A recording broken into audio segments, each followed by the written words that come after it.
Ոչ մեկ չի ասում մի բարձրաձայնենք, ոչ մեկ դրա մասին չի ասում, այն բանը, որ իրանք այսօր բարձրաձայնում են, դա շնորհիվ Նիկոլ Փաշինյանին է, այն բանը, որ դուք այդ հարցը ինձ այսօր տալիս եք, դա շնորհիվ Նիկոլ Փաշինյանին է, Ինչ է շարունակում, կարելի վերջացնել, նրա որ խոսքի ազատությունը, մտքի ազատությունը, մարդկանց ազատ արտահայտվելու իրավունքը այսօր ամենաբարձրն է Հայաստանի Հանրապետության պատմության մեջ, սա ամենաբարձր աստիճանն է ու դա չի կարող ձեր կողմից մեկնաբանվել, որ իրենք պետք է չբարձրաձայնեն։ Երկրորդ ասպեկտը, այն, որ դուք ասում եք պետք է չբարձրաձայնվի, վարչապետը դրան պատասխանեց։ Մի բան է, հիմա ասենք բռնենք ձեր, օրինակ չգիտեմ, ձեր կամ մյուսի լրատվամիջոցով մի հատ բան գրենք եւ գնանք այդ մարդկանց վերջնենք, տանենք, գցենք պատվալները եւ իրականացնենք բան։ Այդ տարբերակը բերելու է նոր Սերժ Սարգսյանական, Ռոբերտ Քոչարյանական ռեժիմի, երբ որ մարդկանց ուղղակի տանում գցում են, հա, մենք էլ ենք ուզում, մենք էլ ենք պատկերացնում, մենք էլ ենք տեսնում, մենք էլ ենք ասել, մենք էլ ենք հայտարարել, որ այդ մարդիկ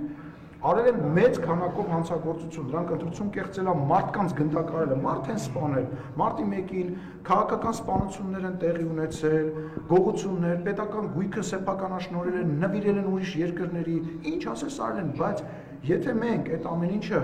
անենք ուղղակի վարչապետը կամ որևիցե այլ պաշտոնյա ասի սրան տարեք գցեք բանտը, մի տարի հետո մենք դառնալու ենք իրանք։ Դրա համար մեր խնդրումը հաճախ ասում են, որ իրավապահ մարմինների մասին, դատարանների մասին չենք խոսում։ Հիմա մենք երկու քարի արանք ենք։ Այսինքն դառնալ դեսպոտ եւ բռնապետ, բավարարելով այսօրեական ժողովրդի պահանջը, որ ասում են տարեք դատեք դրանց։ Բառացի ասում են տարեք դատեք դրանց։ Անունները տալով ասում են հերիք եղավ, ասում են տարեք դրանց գցեք բանը։ Խեր անցավ ընտրությունների մեր Քարոզարշավի հաջողված, որտեղ ընտրությունները հաղթեցինք։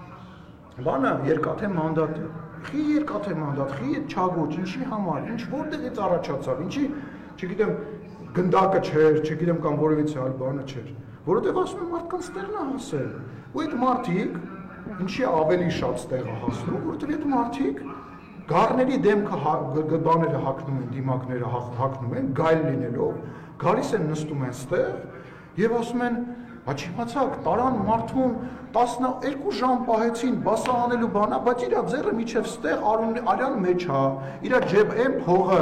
որով իրանք լրատվամիջոցներ են առնում, ոչ մի լրատվամիջոց նկատի չունեմ կոնկրետ, այն փողը, որոնք իրանք ծախսում են ընտրությունների եւ այս քաղաքական process-ի վրա, այդ ամեն ինչ այդ փողերը հոր տնից էին բերել, հերների տնից էին բերել, ես ասում եկել են ստեղից գողացել են, եկել են այս երկրից են գողացել, Հայաստանից են գողացել, քեզնից են գողացել, այս մարդկանցից են գողացել, գալիս ասում են, գիտեք ինչ,